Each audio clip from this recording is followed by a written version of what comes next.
프랑스의 한 잡지사가 세계의 저명 인사 100명에게 지구가 파멸할 때, 지구의 파멸이 시작되었을 때 가장 먼저 반출해야 할 지구상의 보물이 무엇이냐라는 그런 설문조사를 했다고 합니다. 그때 1위를 차지한 것이 이탈리아 토리노 성당에 보관되어 있는 예수님의 수위였고, 2위가 그 비너스상, 미로의 비너스상이었다고 합니다. 비너스상은 인간 예술의 극치로 인정받고 있는 걸작 중의 걸작이죠. 그런데 그 정교한 예술품을 제치고 세마포, 폭 1m 50, 길이 4m 20에 불과한 이 예수님의 시신을 쌌던 세마포, 그것이 최고의 그 인류의 보물이라고 그렇게 그 설문이 되었다고 합니다. 어떻게 그것이 인류 최고의 보물로 간주되었을까? 안식 후 첫날, 오늘 20장이 시작하면서 안식 후 첫날 새벽, 그러니까 일찍이 새벽이죠. 예수님의 시체가 없어졌다는 이 여인들의 말을 들은 이제 베드로와 요한이 예수님의 무덤으로 뛰어갔어요. 갔을 때 이 세마포와 또 수건만이 가지런히 정돈되어 있었습니다. 이것이 그 인류 최고의 보물로 간주되는 까닭은 오늘날까지 이 땅에 남아있는 예수 그리스도의 부활의 증거품으로 간주되기 때문에 그런 것이죠. 본문 속에 이 세마포는 이제 아까 19장에서 읽었던 그 니고데모가 향품과 함께 예수님의 시신에 감싸드렸던 것이었습니다. 2000여 년 전, 그죠? 니고데모가 그 세마포를 만약에 자신의 수위로 그렇게 삼았더라면 그 세마포는 니고데모의 시체와 함께 벌써 흙이 되어 버리고 말았을 거예요. 하지만 그것을 정말 영원하신 주님의 도구로 드렸을 때 전혀 귀할 것이 없는 그 세마포가 이 세상의 모든 것을 다 제치고 지구상의 가장 최고의 보물이 되어서 영원한 가치를 가지게 된 것입니다. 시간이 흐르면 먼 훗날 부식될 수도 있습니다. 부식되어서 그 형체가 사라져 버릴 수도 있을 거예요. 그런다 치더라도 그 영원한 가치만은 소멸할 수가 없는 것이죠. 똑같은 물건이라 할지라도 누가 무엇을 위해서 사용했는가에 따라서 그 물건의 가치는 바뀌게 되는 거죠. 지금 우리가 무엇을 여러분 가지고 있습니까? 내가 가지고 있는 것이 무엇입니까? 분명한 것은 우리가 아무리 값진 것을 소유하고 있을지라도 그것이 나 자신만을 위한 것이라면 그것은 실제 소유하고 있는 것이 아니라고 할 수도 있겠죠. 의미가 없죠. 하지만 아무리 작은 것이라도 그것이 타인을 위해서, 주님을 위해서 사용된다면 그것은 시간이 흐르면 흐를수록 없어진다고 하여도, 사라진다고 하여도 그 가치만은 영원히 기억될 것이라고 믿습니다. 그렇다면 우리가 여기서 더 깊은 깨달음을 얻게 되는 거예요. 주님께서 당신을 위해서 사용된 도구에 대해 없어지지 않는 가치로 그렇게 그 가치를 부여하시는 분이 주님이시라면 주님의 도구로 사용되고자 하는 우리, 주님의 도구로 쓰임받고자 하는 사람들을 주님께서는 더욱더 존귀케 하실 것이라는 사실입니다. 믿으십니까? 당신을 감쌌던 그 하찮은 수위를, 그 세마포를 지구상 가장 큰 보물로 그렇게 되게 하신 주님께서 당신의 나라와 당신의 의를 위해서, 하나님의 나라와 의를 위해서 당신의 도구로 쓰임받기를 원하는 그런 당신의 백성들을 존귀하게 여기지 않을 수 없겠죠. 그 대표적인 사람이 19장에서 오늘 20장에서 막달라 마리아라고 할 수가 있겠습니다. 이 막달라 마리아, 막달라라는 것은 지명 이름이에요. 그러니까 막달라 출신의 마리아라는 뜻이죠. 게네사렛 평원, 성지순례 가면 이제 그 게네사렛이라는 곳에 이렇게 평원이 쫙 펼쳐져 있습니다. 그 평원의 남단에 위치한 막달라라는 도시는 농업과 어업과 제조업과 조선업이 발달한 부요한 상업 중심 도시입니다. 그 도시 한가운데에 커다란 원형 경기장이 있어요. 그 대형 경기장을 갖춘 로마의 도시이기 때문에 그러한 대형 경기장을 갖춘 모든 도시들이 이렇게 그러하듯이 여러 가지 환락과 타락의 도시라고 할 수가 있겠습니다. 그 도시 한가운데서 살던 마리아, 막달라 마리아, 성경 속에 나오는 다른 마리아들과는 달리 이 본래 7 귀신 들렸던 여인이었습니다. 누가복음 8장 2절을 말씀해 보면 또한 악귀를 쫓아내심과 병 고침을 받은 어떤 여자들 곧 7 귀신이 나간 자 막달라인이라 하는 마리아와 이렇게 기록되어 있어요. 그러니까 7 귀신이나 들린 여인이었다는 것이죠. 그것은 뭐예요? 도덕적으로, 정신적으로, 또 영적으로 철저하게 타락한 자라는 것을 우리가 알 수가 있습니다. 그러니까 막달라 마리아의 직업은 그렇게 몸을 파는 그러한 창녀였습니다. 그처럼 손가락질 당하고 사람들에게 세상에 보기에는 정말 쓸모없는 그 막달라 마리아가 주님을 만나 새로운 삶이 시작되었던 것입니다. 주님께서 길이요 진리요 주님이 그렇게 길이요 진리요 생명이신 줄 안 이상 주님을 떠난다는 것은 상상할 수 없었고 또 주님께서 못 박혀 돌아가신 십자가 그 십자가 그 순간 그 십자가를 본 순간 모든 제자들은 다 뿔뿔이 흩어져서 도망갔을 때에도 이 막달라 마리아는 예수님의 모친과 어머니와 또 이모와 이모와 더불어서 끝까지 그 현장을 지키고 있었습니다. 예수님께서 돌아가신 지 이제 사흘째 되던 주일 새벽이죠. 주일 아침 이른 새벽 온천지가 어두울 때에 막달라 마리아가 주님께서 장사된 그 무덤에 찾아가는 거예요. 이른 시각에 예수님의 무덤을 찾았다는 것은 다른 2 여인과 함께 그 예수님의 시신의 향품을 이제 갑자기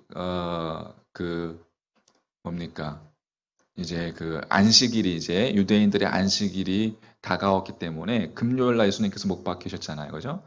토요일이 샤밧이라고 안식일이기 때문에 시체를 유대인들은 십자가에 이렇게 둘 수가 없었죠. 두게 되면은 그것이 부정을 탄다고 해가지고 빨리 시체를 없애고 안식일을 맞이해야지만 그 안식에 참여할 수 있었기 때문에 그래서 유대인들이 빌라도 총독에게 이야기해서 빨리 시신을 장례를 치르게 되었죠. 니고데모가 그렇게 예수님의 장례를 시신을 아리마대 사람 요셉과 함께 치루어 드렸죠. 근데 그렇게 급하게 치르기 때문에 향품이 그 시신에 덜 발라졌을 거라 생각했기 때문에 아마 이 2 여인과 함께 그 시신의 향품을 발라드리기 위해서 무덤을 찾았던 거예요. 그 새벽 향품을 들고 주님을 찾은 막달라 마리아. 그 마리아의 중심을 한번 생각해 보십시오. 참 귀하지 않습니까? 그래서 오늘 11절 마리아는 무덤 밖에 서서 울고 있더니 울면서 구부려 무덤 안을 들여다보니 막달라 마리아가 슬피 울고 있었다고 이야기하고 있습니다. 기록하고 있습니다.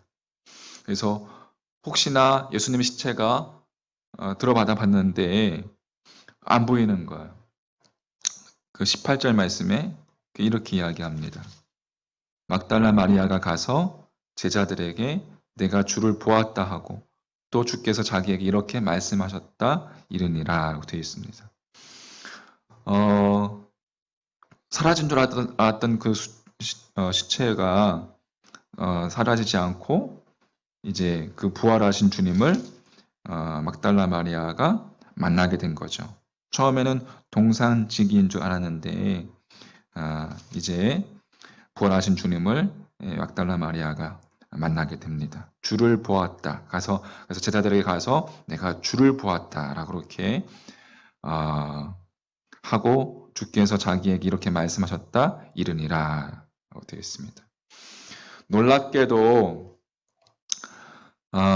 주님과 함께 3년 동안이나 함께 지냈던 제자들은 지금 다 도망간 상태인데 그 제자들을 제치고 부활하신 주님을 처음으로 만난 여인, 주님의 부활을 처음으로 증언하는 첫 번째 증인이 되는 영광을 이 막달라 마리아가 얻게 됩니다.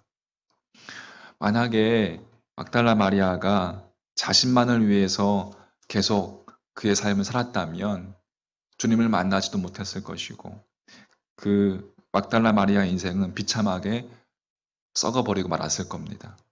하지만 정말 세상 사람들이 손가락질을 하는 하찮은 여인임에도 불구하고 주님의 도구로 자신을 그 주님의 슬피 울며 무덤 밖에서 그 주님의 죽음을 애통하며 그 주님에게 향품을 발라드리기 원한 그 중심, 주님께 그 중심을 온전히 드렸던 바쳤던 그 막달라 마리아.